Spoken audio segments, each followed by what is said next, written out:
Bom, aquelas pessoas que estão acompanhando já o nosso trabalho conhecem o meu livro Mudando para Melhor. Eu venho falando sobre ele há algum tempo, já faz alguns anos que ele foi editado, mas já está numa nova edição, numa nova formatação, inclusive.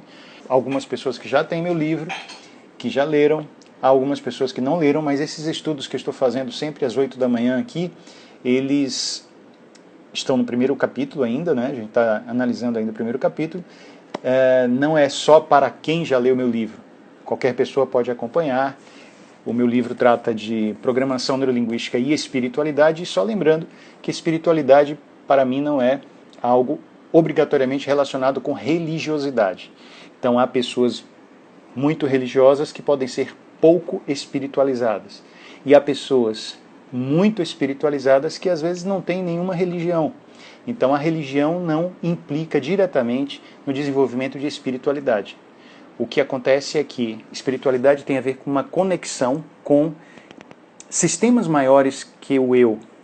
Então quando alguém está com a mente voltada para o que mais além de mim, para como eu interfiro, como eu toco vidas de outras pessoas, quem são as vidas além de mim que vão receber, de alguma maneira, consequências positivas ou negativas daquilo que eu faço, daquilo que eu penso, daquilo que eu digo. Portanto, ter um senso de conexão com quem mais faz você ampliar a sua capacidade de ser um ser espiritual. Há um curso, que é o curso básico de PNL, e nós estamos aceitando novos participantes.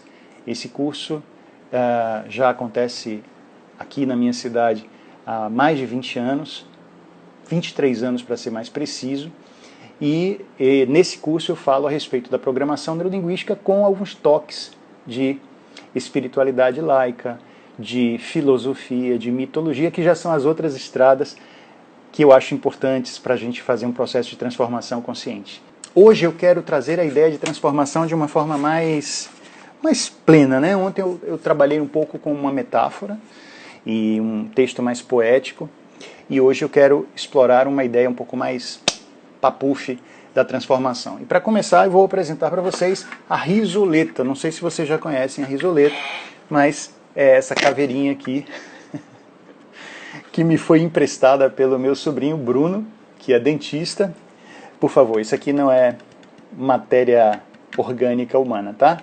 Isso aqui é uma reprodução em plástico. Então a risoleta é essa caveirinha simpática que nos ajuda a pensar sobre transformação. Sobretudo nos séculos 16, 17, foi muito comum um tipo de pintura, um tipo de arte chamada arte vanitas. E a arte vanitas tinha a ver com pinturas que representavam o correr da vida. Normalmente eram pinturas onde existia elementos, assim, havia elementos como coisas preciosas, joias preciosas, pedras preciosas, dinheiro, livros, mas havia também sempre nessas pinturas, que eram naturezas mortas, alguma representação da fugacidade da vida ou do passar do tempo. Ou era uma caveirinha, ou era uma vela acesa ou apagada, mostrando que aquela chama que um dia havia ali estado já não existia mais ou poderia acabar. Flores, porque ali pujantes, belas, coloridas, um dia se transformariam em flores murchas. Enfim, a arte vanitas era uma forma das pessoas terem em casa uma obra de arte que, a cada instante em que elas olhassem, elas se lembrariam que a vida passa, que as coisas são fugazes, que aquilo que você vive hoje vai passar. O seu poder vai passar, o seu dinheiro vai passar, a sua saúde, a sua beleza, tudo isso vai passar. Também passará aspecto negativo da vida, aquilo que é desconfortável, doloroso, aquilo que lhe traz sofrimento, doença, sensações difíceis do luto, a realidade de você não ter o que você gostaria de ter, as carências, e isso também vai passar. Então, a pintura com esses elementos era uma forma de arte que trazia para as pessoas essa lembrança. Há um ano exatamente, né, em Portugal, e tive a felicidade de conhecer a Capela dos Ossos. E essa igreja me toca profundamente em Évora, porque é uma igreja do século XVIII, onde a decoração da igreja não é uma igreja muito grande. A Capela dos Ossos é uma parte de uma igreja maior, né, que é um conjunto religioso católico que é de São Francisco, e essa parte exatamente é toda decorada com ossos humanos, crânios, fêmures, tíbias, partes das costelas, tudo na igreja é decorado com ossos reais, com ossos humanos. E os frades que idealizaram esse templo, eles queriam que as pessoas que ali chegassem pudessem refletir sobre a fugacidade da vida. E logo na entrada há uma inscrição na portada que é exatamente essa: nós, ossos, que aqui estamos, pelos vossos esperamos. É como se quem ali chegasse fosse convidada imediatamente a refletir: um dia tudo que eu vivo terminará. O que fica? Ou o que eu deixo? Qual seria o meu legado ao mundo, à humanidade, quando tudo passar? Muitas pessoas dizem: Caô, mas que visita macabra, que visita mórbida. Por que a sua deliberação em, de tantos lugares lindos, naquelas cidades portuguesas que você visitou, reservar um tempo para visitar um lugar tão cheio de ossos, tão cheio de lembrança da morte? Amigas, amigos, foi uma visita das mais importantes que nunca esquecerei. Essa é uma localidade muito visitada por turistas, milhares de pessoas visitam, né, a Capela dos Ossos em Évora, e nós realmente ficamos muito tocados filosoficamente com essa visão que nos traz a reflexão de que tudo passa na vida. E assim nós começamos a pensar, inclusive, em coisas sobre quais são as realidades sobre as quais eu estou jogando muito a minha atenção. Eu jogo minha atenção a que realidades na minha vida? Eu valorizo o quê? É uma grande visita para se fazer reflexões a respeito de o que eu considero importante na vida. Porque tempo é vida. Se tempo é vida, num processo de transformação que é eterno, tudo está mudando. Lembre que perder tempo será também perder vida. Lógico que ganhar tempo será também ganhar vida. Portanto, não importa em que situação você se encontre, não importa qual é a sua realidade hoje, você deve estar vivendo algumas dificuldades sérias relacionadas com o período de pandemia, no qual estamos imersos com relação às questões de distanciamento social. Isso deve ter impactado fortemente sua vida familiar, sua vida profissional. Mas a ideia que essa situação traz é de que até isso um dia vai passar. O que você vai tirar disso? As situações mais difíceis vão revelar a nossa fibra. As situações mais difíceis vão revelar de que material de construção nós somos feitos. Contam que, essa metáfora eu gosto muito, que uma senhora ensinava a sua neta a realidade da vida e colocou numa panela com água fervente 3 elementos: uma cenoura, um ovo e um pouco de pó de café. E ela falou para a sua neta que as pessoas, diante da dor, e aqui está representada a ebulição da água, funcionam de formas diferentes. Umas pessoas, durante as experiências difíceis, funcionam como a cenoura, amolecem, se enfraquecem. Há pessoas que, diante das experiências difíceis, ou vivendo as adversidades, vão ser como o ovo, que endurecem, que ficam rígidas, que talvez para se protegerem elas se tornem mais duras. Por outro lado, há pessoas que, diante das experiências complicadas, difíceis, os perrengues, em vez de ficarem negociadas demasiadamente, elas funcionam como o café, que tomam conta do espaço, que se expandem, que se lançam, que se jogam, e que no momento em que se jogam e conseguem absorver tudo aquilo que está acontecendo, podem tornar-se pessoas mais capazes de encher a vida de sabor. E as experiências que eu tenho com lugares, digamos, macabros, me mostram um pouco isso. Não temer a morte, não temer a transformação. Porque morte e transformação são, na verdade, a mesma coisa. Se nós pudermos parar e refletir, cada vez em que nos transformamos, isso é uma espécie de morte. Portanto, nós morremos a cada dia, a cada instante. Vocês agora conversando comigo estão morrendo. Como assim? Claro, nós estamos morrendo para um eu velho no momento em que aprendemos alguma coisa nova, porque aí nos tornamos um eu novo. Portanto, que tenhamos um pouco mais de humildade diante da vida, e essa não é a humildade no sentido negativo da palavra, e sim no sentido de reconhecer que nós somos grandiosos e ao mesmo tempo somos pequeninos. Nós somos seres espirituais, no dizer de Teilhard de Chardin, um grande pensador francês, que era filósofo, mas era cientista também, e era padre. Teilhard de Chardin costumava dizer que nós não somos seres humanos aprendendo a partir de experiências espirituais. Pelo contrário, nós somos seres espirituais aprendendo a partir de experiências muito humanas. E experiência humana de viver transformação, de viver mudanças de realidade, de viver mortes todos os dias, é algo fundamental para o nosso crescimento.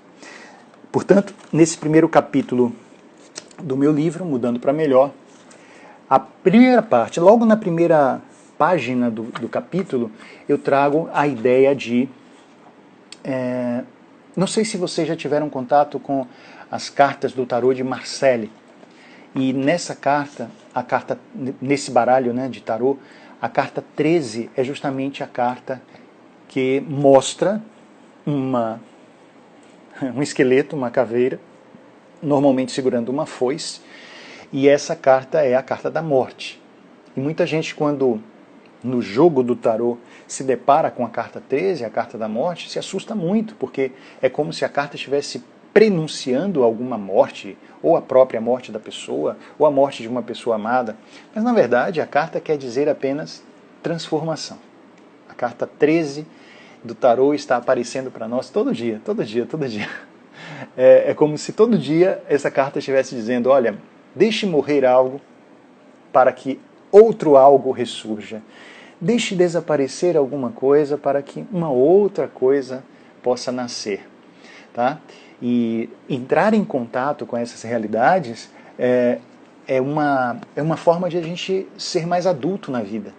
Se você se depara com as transformações e fica brigando com elas, sabe, revoltado com as transformações, você não está aproveitando o que as transformações trazem. Se você, por exemplo, se revoltar com o inverno, se revoltar com a mudança das estações, isso só é ruim para você. Por quê? Porque essas coisas sempre acontecerão. Se você ficar revoltado com o calor do dia, porque você prefere a noite, ou o contrário, você ficar revoltado com a escuridão da noite, porque você prefere a claridade do dia, quem tem a perder com isso é você, porque a sucessão de dias se transformando em noites e de noites se transformando em dia continuará acontecendo. Essa transformação faz parte da vida. Se nós olharmos, por exemplo, de um ângulo um pouco mais agigantado, poderemos notar que experiências difíceis, como guerras, pestes, grandes fomes, grandes mortandades, ou seja, essas experiências muito difíceis, toda a nossa história da humanidade já nos mostra que aconteceu. Todas essas experiências já aconteceram. E, portanto, nós não vamos poder nos revoltar com elas. Podemos ficar tristes, bravos, enfurecidos, chateados, amedrontados. Claro, isso é humano, faz parte do pacote ser gente. Mas uma revolta diante das coisas que são transformações, pelas quais nós, enquanto terrenos que aqui estamos, vamos continuar vivendo, a revolta com isso, ou isso não é justo, isso não é certo, essa revolta pode fazer com que a gente perca tempo. Quando nós abrirmos os olhos para saborear essas coisas, mesmo as mais difíceis, entraremos daquilo que em filosofia, no final do século XIX, início do XX, Nietzsche chamava de amor fati. Nietzsche tem esse conceito do amor fati, que é algo fundamental, que é amar o que é. Sair das idealidades do que deveria ser, do que poderia ser, do que é o perfeito, o certo, o maravilhoso, e começar a viver olhando o que é, olhando o que aqui está. Amor fati. Nietzsche, então, no final do século XIX, início do XX, ele que morre em 1900, né? Mas no final do século XIX ele já está trazendo para nós essa ideia, meio que prenunciando ou anunciando um pensamento mais pós-moderno dentro da filosofia. É como se Nietzsche estivesse dizendo assim, para que você fica perdendo tua energia, teu tempo em relação às coisas, imaginando que elas não deveriam ser como são e elas precisariam ser de um outro jeito. Olhe as coisas como são e lance o seu amor a este agora. Como eu posso amar essa experiência e tirar dela alguma coisa? Eu vivo momentos difíceis, sim, também aqui. Um deles é não poder fazer algo que eu amava fazer quase que todas as noites. Visitar a minha mãe, deitar-me na cama ao lado dela e de mãos dadas ficávamos vendo televisão. E batendo um papinho do jeito dela, né? Porque, como muitos de vocês já sabem, minha mãe tem as sequelas de um AVC. E ela, por ser idosa e ainda ser uma pessoa que tem uma série de problemas de locomoção, de fala, de cognição, por causa de um AVC isquêmico que ela teve há mais de 15 anos, ela se tornou uma pessoa, na verdade foi há 13 anos, ela se tornou uma pessoa com uma série de limitações, mas ela é muito cheia de vida, ela é muito disposta, se a gente fala com cuidado ela entende, e era sempre muito prazerosa a experiência de visitá-la à noite, depois do trabalho, tomar um café com ela e sentar-me ao lado dela na cama para a gente ver o Jornal Nacional, ouvir uma novela e de mãos dadas e conversarmos do jeito que era possível. Isso não pode acontecer agora. Isso não pode. E o que eu posso fazer hoje? Ligar para ela e a gente faz uma chamada de vídeo no WhatsApp e é muito gostoso isso. É muito prazeroso.